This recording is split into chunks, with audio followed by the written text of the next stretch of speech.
Good evening, everybody. So, at the beginning of the videos, I'll start doing a reminder to like, subscribe, comment. I feel like a lot of people have been seeing in the through the stats, kind of watch them to like the first minute to 5 minutes, and they kind of quit out. So, if you like music content, if you like, I'm gonna be covering musical movies as well, not musicals, but like albums that have movies or visuals to them as well. And I want to eventually start covering like TV shows and series and things like that.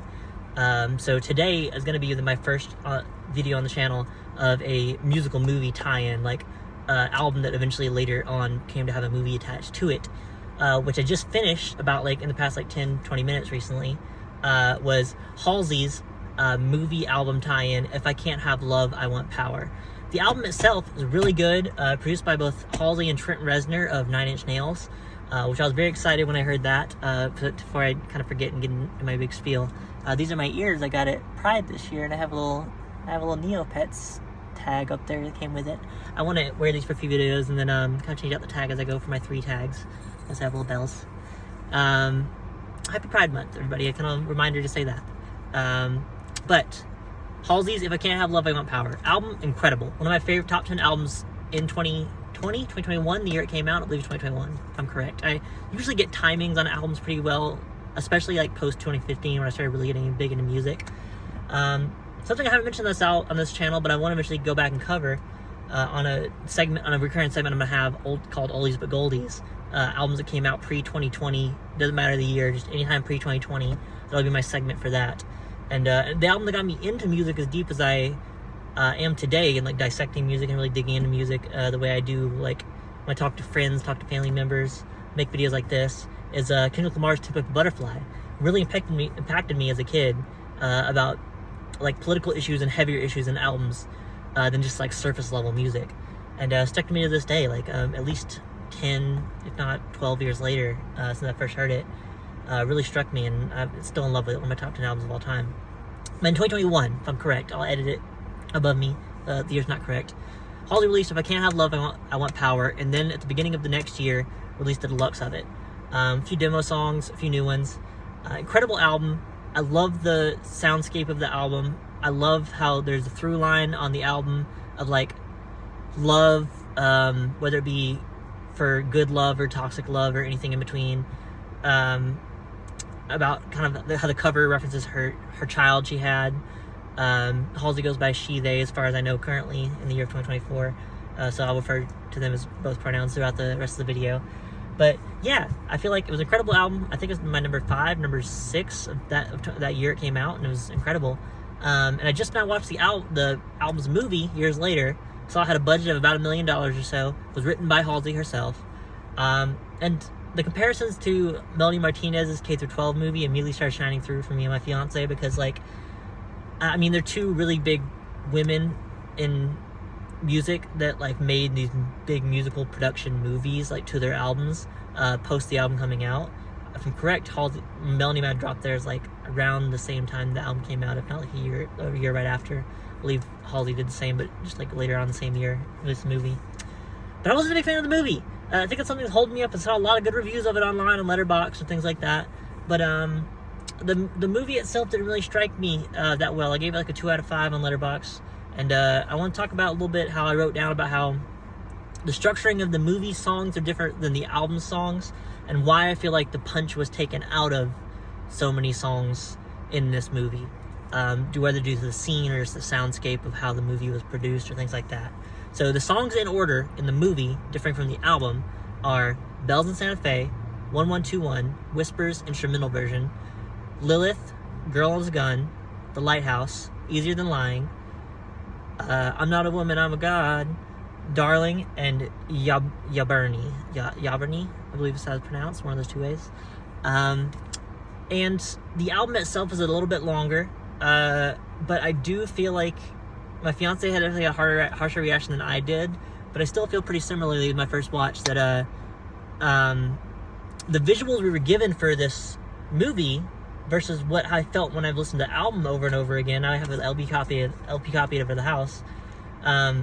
Just is not there. I feel like there's a few moments in the structure-wise, the plot of the movie. Spoilers alert here, is that Halsey is this Victorian era woman who's like a princess to this king, or there's a king. She's married to the king. He's like abusing her. He hits her at one point very early in the movie. I believe there's a implied sexual assault or rape by the second half of the movie, and then if I'm interpreting it right, kills him. And then the witch that she meets eventually has her beheaded and takes over the castle and kills everybody in power and eventually becomes princess herself. If I'm correct in the interpretation of the movie. And honestly, there were a few moments like Easier Than Lying and some of the later songs where we got the empowering songs, the really energetic songs. And the scene itself is like already past her poisoning the king. Spoiler, she actually does kill the king. And like it's at the moment where she's getting dragged and like getting brought to execution, but it's like the empowering, like big pump energy song. And there's 2 or 3 songs in this movie where the punch of the chorus or the punch of the instrumentals is just toned back. And I get why they did it for a movie. You want to be able to hear the dialogue, but there's not a lot of dialogue in this movie.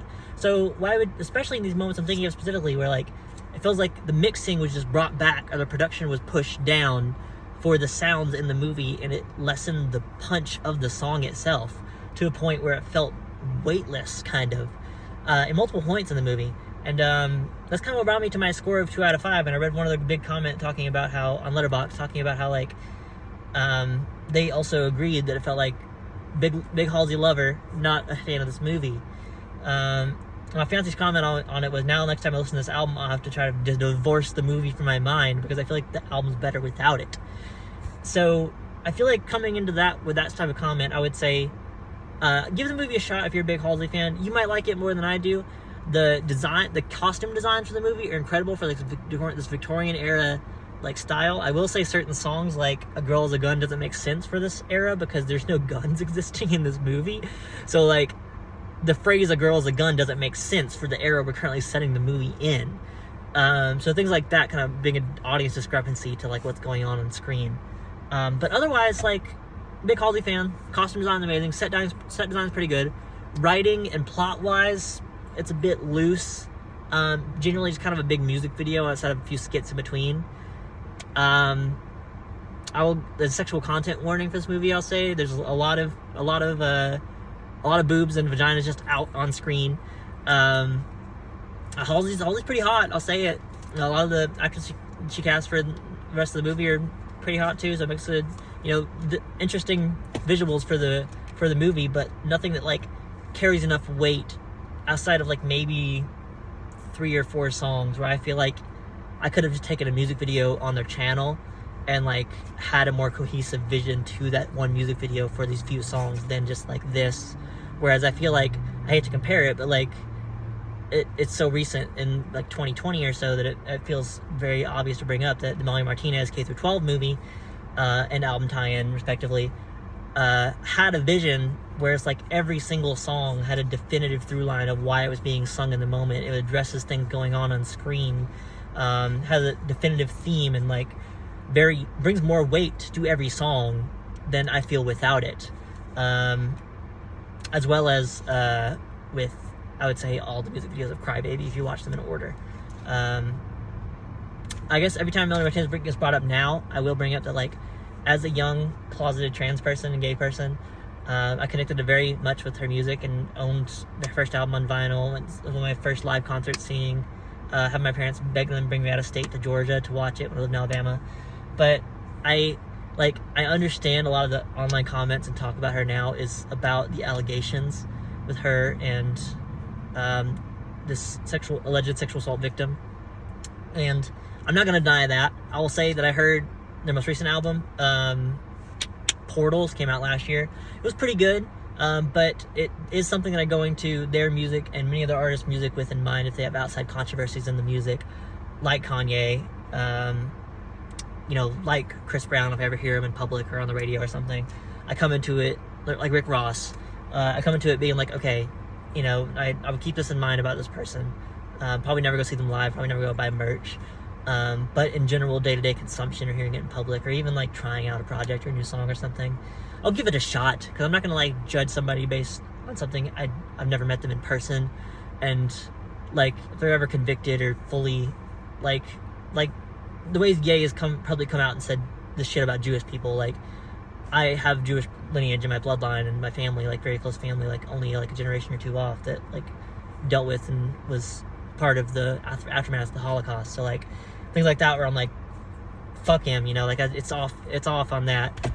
May have had truly artistic things in the past, but I'm not gonna endorse that.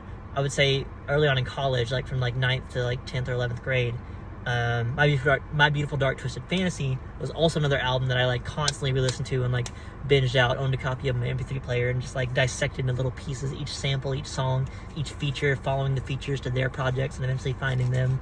And like the first time I heard like the first time I'd ever listened to Jay-Z, because I heard him on a Kanye album, things like that. I saw like maybe my dad with like Big Pimpin' and some like early songs. But yeah, that's kind of my review of the movie. I will say I'll have maybe another short coming out today or tomorrow. This might be my only upload of today, which if it is, that's okay. I'm about to go get food and kind of wind down for the night. But if I have another short today, it'll be over another singular EP. I'll do another reminder to like, comment, subscribe, comment what you thought about this movie or album, anything topic-wise I brought up in the video, what you would suggest for something that came out this year. Excuse me. Something that came out this year to listen to, whether it be a single EP or a 2024 album. And like with the Cosmo Sheldrake album review, if you comment it, I will cover it. Until I get more comments kind of flooding on these videos, I will just cover any project anybody drops for me. It doesn't matter if it's like a self-made project or something like that. Like, I like giving music a shot, no matter what it is, and if I have the time, I'm going to do it. And so right now, since I don't have a lot of comments for the engagement, I want to engage with the fans that are here and kind of build up the audience. So thank y'all who have stuck around. I know we just hit over 15 subscribers recently, and I plan on pushing on and getting more. So, bye!